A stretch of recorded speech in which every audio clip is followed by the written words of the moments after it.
C'est un choc entre deux institutions du football mondial pour une qualification en huitième de finale de Coupe du Monde. River Plate, Inter, les deux leaders du groupe E s'affrontent au cours d'une rencontre qui peut entrer dans la grande légende des Millonarios. Le vainqueur assurera sa place pour la suite de la compétition. Dumfries avec Barella, attention à la balle de but pour l'Inter, le centre en retrait. Oh, Esposito finalement contré. Oh, l'occasion, l'énorme opportunité pour les interistes. Francesco Pio Esposito. Ah, c'est la première fois que l'Inter parvient à faire le décalage et se retrouver presque en surnombre. Et le sauvetage de Martinez Cuarta.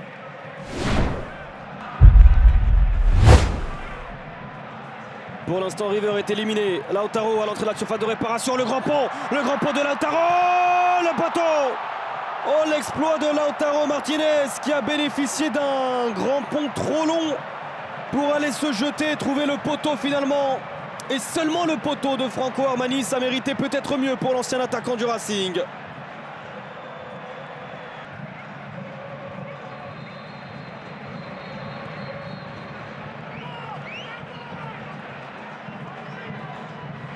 Bon, attention avec Darmian. Lautaro, il est passé, Lautaro Martinez, l'arrêt. L'exploit d'Armani face au champion du monde argentin. Ce n'est pas terminé avec Darmian. Barella. Ah, ils sont en train de pousser fort là, les joueurs de l'Inter pour faire la différence. Mkhitaryan. Di Marco peut-être en retrait. Il y avait Lautaro qui s'était démarqué. C'est un corner obtenu. Les joueurs de River sont en souffrance en ce début de seconde période. Acuna qui a bien couvert et clac, le crochet pour effacer Martinez Cuarta. Quel arrêt de Franco Armani. Mais attention, et attention, et attention à la couleur du carton. Et attention à la couleur du carton. Et attention, ce sera un rouge pour Martinez Cuarta. Ce sera un rouge pour Martinez Cuarta. River en infériorité numérique. Quelle erreur individuelle de l'ancien joueur de la Viola. Quelle erreur. Quelle erreur sur ce contrôle manqué. Une erreur technique qui vaut très cher puisque derrière il y a la nécessité pour lui, selon lui en tout cas, d'aller chercher ce tacle. Un tacle qui vaut un carton rouge. Perano mais sans jouer pour qu'il découvre le groupe. Et aujourd'hui, après tous ses records de précocité, à 14 ans, il a joué en U17 avec l'Argentine, entraîné par Diego Placente. À 16 ans, Mascherano le lance en U20. Attention, Esposito, le crochet magnifique, à but. Cette fois c'est but, cette fois c'est clinique. C'est l'Inter qui fait la différence. Peut-être par un attaquant qui va marquer cette prochaine décennie interiste. Francesco Pio Esposito envoie l'Inter à la première place. Les Nerazzurri mènent 1-0 face à River. Les larmes désormais. La tâche se complique pour les Millonarios. Oh, qu'il est content, qu'il est heureux, son tout premier but en professionnel sous le maillot de l'Inter. Et il va s'en souvenir avec facilité. Il a eu la peau de Paulo Diaz, le Chilien.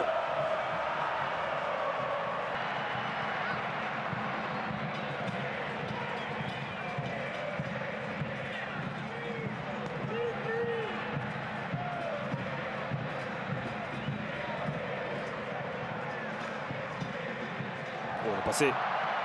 Oh, le but! Oh, il se l'est fait absolument seul. Celui qui a récupéré le brassard, Alessandro Bastoni, le défenseur italien, qui se voit récompensé de sa formidable saison en Italie. 2-0 pour l'Inter, qualifié et premier de ce groupe. Alessandro Bastoni, buteur. Comme souvent, la prise de responsabilité pour le défenseur italien protagoniste avec le ballon qui vient dans ces zones avec de l'espace. Le contre favorable, le télescopage entre les deux joueurs de River, Borja et Pezzella, et derrière la frappe parfaite pour venir inscrire son deuxième but cette saison. Allez, dans cette fin de rencontre tendue, l'Inter s'impose 2-0 face à River. L'Inter s'offre la première place. River éliminé. Elles sont tristes là, ces images qui ne font pas honneur à la grandeur qu'est ce club de River. River éliminé et qui sort par la toute petite porte avec ce comportement de la part de ses joueurs. L'Inter qualifié, l'Inter s'impose 2-0 face à River.